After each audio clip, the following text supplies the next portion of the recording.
Hi అండి, నమస్తే. నేను శ్రీలత. ఈరోజు ఒక చిన్న రెసిపీ చూపించబోతున్నాను. మనం ఏంటంటే పిల్లలకి ఎప్పటికీ బయట ఫుడ్ అలవాటు చేయకుండా ఇలా ఇంట్లో కనుక వెరైటీగా చేసి పెడితే పిల్లలు చాలా ఇష్టంగా తింటారు. మనకు కూడా ఒక తృప్తి ఉంటుంది కదండి, ఇంట్లో మన చేతులతో చేసి పెట్టినామని. అదే మన స్వీట్ కార్న్ ఉండే ఇంట్లో, దాన్ని చాలా పెద్దగా ఉండే ఒకటే మొత్తం ఒలిసేసి అలా గింజలు తీసి స్టవ్ మీద నీళ్లు పెట్టేసి ఆ నీళ్ళు ఒక తెల్లు రాగానే మనం ఒలిచి పెట్టుకున్న గింజలు ఉంటాయి కదా, అవన్నీ అందులో వేసేసేయాలి. వేసేసి బాగా మెత్తగా మాత్రం ఉడకనియొద్దండి కొంచెము, ఎందుకంటే మన తర్వాత మళ్ళీ ప్రాసెస్ ఉంటుంది కదా. చాలా తక్కువగానే మనం కొంచెం ఇట్లా నొక్కి చూస్తే మనకు ఉడికింది అన్నట్టుగా తెలియగానే మనం ఆఫ్ చేసేసేయాలి. చేసేసి వెంటనే దాన్ని చల్లటి నీళ్ళతో కూడా శుభ్రం చేయాలండి. ఎందుకంటే ఆ హీట్కు అది ఇంకా మెత్తగా అయిపోతాయి. స్వీట్ కార్న్ కదా, చాలా డెలికేట్గా ఉంటాయి. మామూలు కార్న్కును స్వీట్ కార్న్కి అవి మెత్తగా ఉంటాయి. స్వీట్ కార్న్ మామూలు మొక్కజొన్న అయితేనేమో కొంచెం గట్టిగా ఉంటాయి కదా.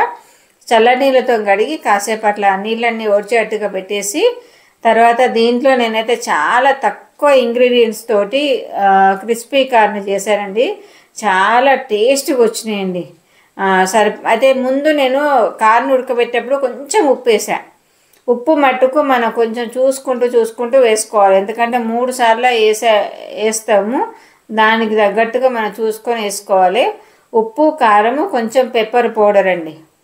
ఈ 3 వేసేసి దాన్ని మంచిగా ఉప్పు కారం అంతా కార్న్కు అంతా పట్టేట్టుగా మొత్తం ముందు కలిపేసిన తర్వాత ఒక్క చుక్క కూడా దాంట్లో వాటర్ లేదండి. అంటే ఒకవేళ అవసరం వస్తే ఒక 2-3 చుక్కలంతా వేసుకోవచ్చు. నాకు అది అంత అవసరం రాలేదు.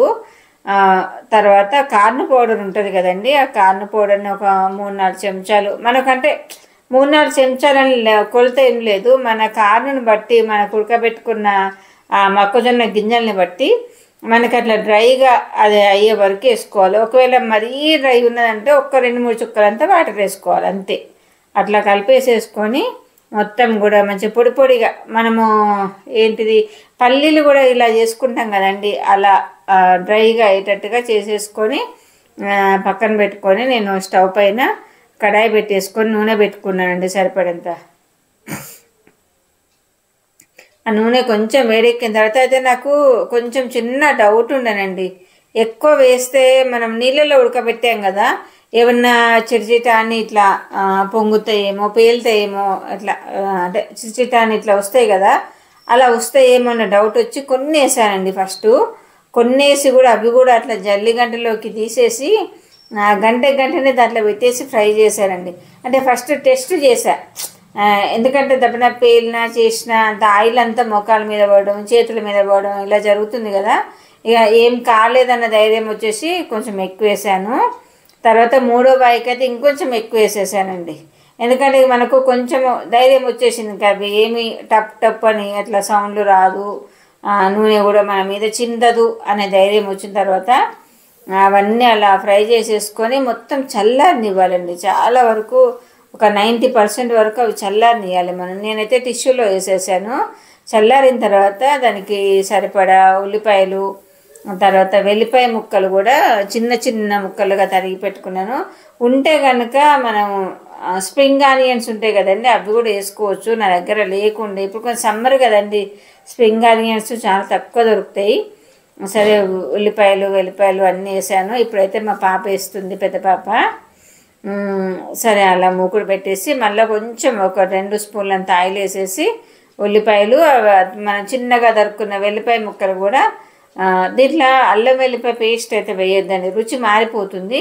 వెల్లిపాయ ఒక 50% వేగిన తర్వాత 50-60% అలా వేగిన తర్వాత మనం ముందుగా ఫ్రై చేసుకున్న స్వీట్ కార్న్ ఉంటుంది కదా, అవన్నీ అందులో వేసేసుకోవాలి. తర్వాత దాంట్లో సరిపడా కొంచెం ఒక్కసారి ఈ టైంలో మనం ఉప్పు చూసుకొని కొంచెం ఉప్పు తక్కువైంది అనిపించి వేసేసాము. ఉప్పును ఇంకొంచెం పెప్పర్ పౌడర్ ఉండండి, ఉప్పు, కారము, పెప్పర్ అంతే వేసామండి. కార్న్ ఫ్లోర్ అంత మించి ఇంకా మేము ఏం వేయలేదు. టేస్ట్ మాత్రం చాలా టేస్ట్గా వచ్చింది. పిల్లలకు ఇప్పుడు సమ్మర్ హాలిడేస్ కదా, పిల్లలకు స్నాక్స్ అంటే మాత్రం ఇలాంటివి చక్కగా చేసి పెట్టుకోవచ్చు అండి. మన చేతులతో మనం హెల్దీ ఫుడ్ చేసి పెట్టుకోవచ్చు. ఓకే అండి, మరొక మంచి కంటెంట్తో మళ్ళీ మీ ముందుకు వస్తాను. ఎవరైనా ఈ రెసిపీ ట్రై చేయండి, చాలా బాగుంటుంది, పిల్లలైతే ఇష్టంగా తింటారు. Bye bye bye.